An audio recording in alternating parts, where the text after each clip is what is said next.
तो भाई जिस बात का डर था अब वही बात हो चुकी है। आरती को फंसा दिया गया है अभय सिंह राजपूत के खून के इल्जाम में। लेकिन सवाल उठता है किसने। आपको बताएंगे आज के इस खास रिपोर्ट में। आप देख रहे हैं सीरियल सियापा, जहां पर मिलती है शो से जुड़ी अमेजिंग अपडेट। चैनल को सब्सक्राइब करें, नोटिफिकेशन बेल दबाएं और इस वीडियो को लाइक और शेयर करना बिल्कुल भी ना भूलें।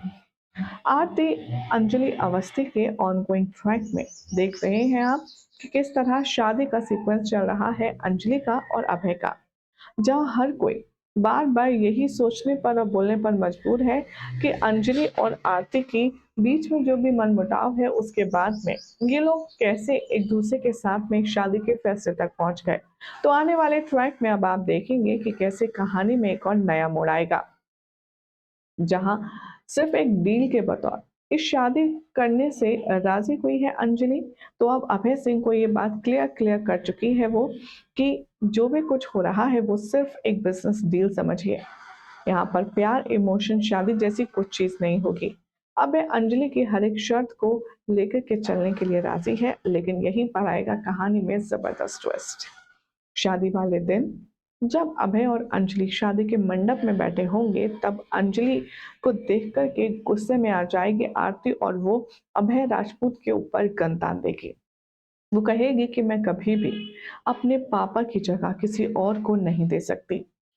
मैं इसीलिए तुम्हारी जान ले लूंगी, लेकिन तुम्हें दूसरी शादी नहीं करने दूंगी।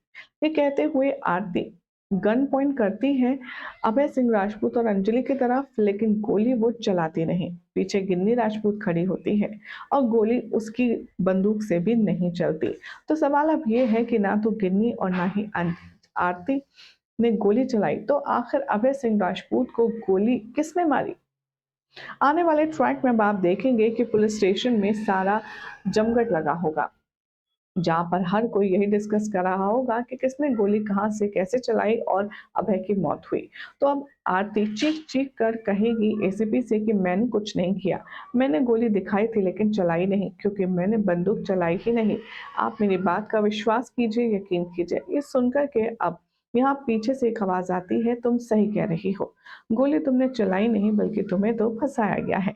तो ये सुनते ही सभी लोग मुड़ते हैं और वहां से एंट्री होती है सारिका की और उसके हस्बैंड की। यानी कि आरती को फंसाने का पूरा पूरा इंतजाम सारिका ने किया होता है और ये पूरी प्लानिंग प्लॉटिंग सारिका की होती है।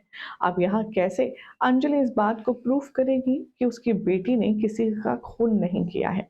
वहीं दूसरी तरफ शो का नया प्रोमो भी जारी हुआ है, जिसमें अदालत में अंजलि आती है और आंखों पर पट्टी बांध कर आती है। वो आते ही कोर्ट के सारी लाइट्स को ऑफ कर देती है, जिसे देखकर जज कहते हैं कि ये क्या बिहेवियर है अंजलि तुम्हारा, कोर्ट के साथ में ये क्या कर रही हो। अंजलि कहती है कुछ नहीं योर ऑनर, जो इतने साल पहले कोर्ट में हुआ था वही दोहरा रही हूँ। अंधेरे में इंसाफ कहीं गुम गया था और आज भी ऐसा ही होने वाला है, और इसीलिए अब इंसाफ के लिए हमें इस अंधेरे से लड़ने का रास्ता निकालना होगा। पहले अब कैसे अंजलि अपनी ही बेटी को बेगुनाह साबित करेगी और कैसे ये प्रूफ करेगी कि जो भी कुछ उसके ऊपर बीत रहा है उसके जिम्मेदार आरती नहीं बल्कि कोई और है। अब यहाँ पर चैलेंज करती है गिन्नी को अंजलि, थप्पड़ मारते हुए कहती है कि तेरी वजह से मेरे पास 250 करोड़ रुपए की लायबिलिटी है, कर्जा है, उसे तो मैं हर कीमत पर वसूलवा करके तुझसे रहूंगी और चुका करके रहूंगी। और रही बात तेरी, तो तुझे तो मैं अब सबक सिखाऊंगी। जैसे कि मैं पहले कहती थी कि कोर्ट के अंदर मेरी बात और कोर्ट के बाहर हाथ चलता है, लेकिन अब कोर्ट के अंदर और कोर्ट के बाहर दोनों में मेरे हाथ चलेंगे।